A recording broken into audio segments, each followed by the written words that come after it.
আসলে পাই না, রাতের বেলা আসলে পাই না, তাহলে পাবো কখন? আমার অফিস তো টাকা চায়, টাকা নেওয়ার সময় তো এরকম কথা ছিল না। তোমার চুলগুলো দেখতে দেখতে কত বড় হয়ে গেল, দেখছো? বিয়ার আগে তো তোমার চুলে ছিল না।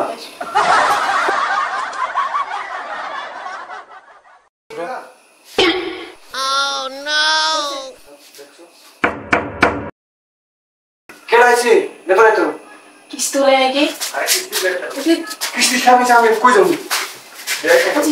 এর পাশে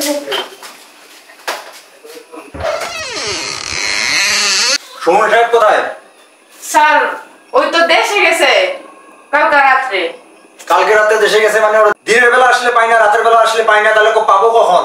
আচ্ছা স্যার রাগ করেন না, শুনেন ওই কালকে রাত্রে দেশে গেছে, জরুরি ভাবে মা ফোন দিছে, মা অসুস্থ, এই জন্য। এটা বললে তো হবে না, আমার অফিস তো এটাও বুঝে না, আমার অফিস তো টাকা চায়, টাকা নেওয়ার সময় তো এরকম কথা ছিল না।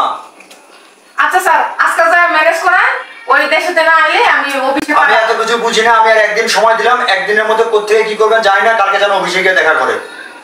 আচ্ছা আমি ফোন দিয়ে জানাই দিব যে অফিস থেকে স্যার আসছিল। আচ্ছা এরপরে যেন এরকম আর ঘোরাঘুরি না করা লাগে। আচ্ছা যান। তুমি কি কোনটা মনে করছো আমি ভয় পাইছি? তুমি কি মনে করছো আমি ডরাইছি? প্রত্যেকদিন স্যার আসে, আমার মিথ্যা কথা বলতে ভালো লাগে না। আরেক সপ্তাহ পরে উঠে যাবেন।